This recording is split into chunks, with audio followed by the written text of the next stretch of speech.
Hello everyone, তনুশ্রীর সাজকথায় আবার তোমাদের স্বাগত। একটা নতুন সপ্তাহের নতুন শনিবারে আবার তোমাদের জন্য নতুন একটা ভিডিও নিয়ে চলে এসেছি। তো চলো দেখতে থাকি। আজকের লুকটা কিন্তু একটা রিয়েল ক্লায়েন্টের উপরে একটা বৃদ্ধির লুক। ফার্স্টেই আমার রিয়েল ক্লায়েন্টের যেটা অরিজিনাল ফেস সেটা তোমাদের সাথে শেয়ার করলাম। ওর মুখে কোনো প্রবলেম ছিল না, বাট চোখে একটু ডার্ক সার্কেল ছিল এবং উপরে এবং নিচে দুপাশেই কিন্তু ডার্ক সার্কেলটা ছিল। ওর চোখের ডার্ক সার্কেলটা আরও এনহ্যান্স হচ্ছিল কারণ আমার ক্লায়েন্টের গায়ের রং খুবই ফর্সা ছিল। সেই জন্য আগে অরেঞ্জ কালার কারেক্টার দিয়ে ভালোভাবে আমি কারেক্ট করে নিয়ে তারপর আমি কনসিলার অ্যাপ্লাই করে তারপর কিন্তু আমি আই মেকআপ শুরু করেছি। এবং যখন আমি ওকে জিজ্ঞাসা করেছিলাম যে তোমার কেমন আই লুক পছন্দ, তো ও বলেছিল আমাকে নিউডের ওপর কিছু করে দাও। এবং আমার চয়েস যেটা ছিল সেটা হচ্ছে, যেহেতু ও বিয়ের সময় মানে রাতের বেলা একটা রেড বেনারসি পরবে এবং রেড লিপস্টিক এবং এরকম টাইপের কিছু পরবে, তো আমি ভেবেছিলাম যে সকালবেলার দিকটা একটু নিউড টাইপের কিছু করে দিলে আই থিঙ্ক বেশি বেটার হবে।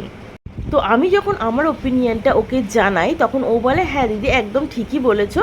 তা ওর শুধু একটাই রিকোয়ারমেন্ট ছিল যে ওর চোখটা যেন এত সুন্দরভাবে টানা টানা করা হয় যাতে ওর ছোটো ছোটো চোখগুলো একটু বড় বড় লাগে। আর একটা রিকোয়ারমেন্ট, যেহেতু ওর মুখটা একটু গোলুমলু, তাই ওর মুখটাতে একটু কন্ট্রোল বেশি করে করে একটু গালটাকে যেন রোগা করে দেওয়া হয়। এমনি তোমরা দেখতেই পাচ্ছ আমার ক্লায়েন্ট খুবই মিষ্টি দেখতে এবং ওর গায়ের রঙটাও খুব ফর্সা, সুতরাং ওকে বেশি কিছু দেওয়ার মতো দরকারও পড়বে না। যেহেতু এটা ডে লুক ছিল আর এখন গরমকাল চলছে, তো সেই বুঝে আমি খুবই লাইট ফাউন্ডেশন দিয়ে আমি ওর পুরো বেসটা কমপ্লিট করেছি এবং যতটা পেরেছি আমি লাইট রাখার চেষ্টা করেছি এবং স্কিনটাকে হাইড্রেট রাখার চেষ্টা করেছি উইথ হাইড্রেটিং ময়শ্চারাইজার দিয়ে। এবং ওকে যখন আমি সাজিয়েছি তখন মানে শুরু করেছি তখন আমি ম্যাজিক ড্রপ ইউজ করেছি এবং ফাউন্ডেশনেও কিন্তু ম্যাজিক ড্রপ আমি ইউজ করেছি। আশা করি এখন তোমরা তো সবাই জেনেই গেছো বিভিন্ন কোম্পানির বিভিন্ন রকম ম্যাজিক ড্রপস আছে। তো সেইগুলো দেওয়ার উপকারিতা কী, মেকআপে কী কী সুবিধা হয়, সেই জন্য সেগুলো নিয়ে বিশেষ আলোচনা করার আর দরকার নেই। আচ্ছা, তোমাদের সবাইকে বলি যে আমার এই যে ভিডিওগুলো সে তোমাদের কেমন লাগছে, এবং যদি ভালো লাগে তাহলেও তোমরা প্লিজ কমেন্ট করে জানাবে, আর যদি ভালো না লাগে তাও তোমরা প্লিজ কমেন্ট করে জানাবে। যদি আমার কাছ থেকে কোনো টিপস বা ট্রিক্স জানার থাকে তাহলে অবশ্যই কিন্তু তোমরা জানাবে। তো আমি শুরু করে দিয়েছি লাইনার পরানো, যেহেতু ওর রিকোয়ারমেন্ট ছিল একটু চোখটা টানা টানা হবে।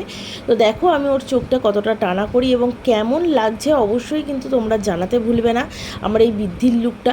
আর যদি আমার কাছে ভালো লাগে তাহলে অবশ্যই আমার এই ইউটিউব চ্যানেলটাকে একটু সাবস্ক্রাইব করে দিও এবং নিজের বন্ধুবান্ধবদের সাথে ছড়িয়ে দিও, যাতে তারাও যদি কোনো ভালো মেকআপ আর্টিস্টের খোঁজ চায় বা আমার কাজ দেখে তাদের পছন্দ হয় তাতে তারা বুক করতে পারে। আমি আউট অফ স্টেশন গিয়েও কাজ করি, সুতরাং কোনো অসুবিধা নেই, আমি সব জায়গাতেই অ্যাভেলেবেল আছি। আর যদি ফেসবুক থেকে দেখে থাকো তাহলেও কিন্তু অবশ্যই লাইক কমেন্ট এবং শেয়ার করে দিও। তো এই বৃদ্ধির লুকের যে আই মেকআপটা আছে সেটা তোমাদের কাছে কেমন লেগেছে?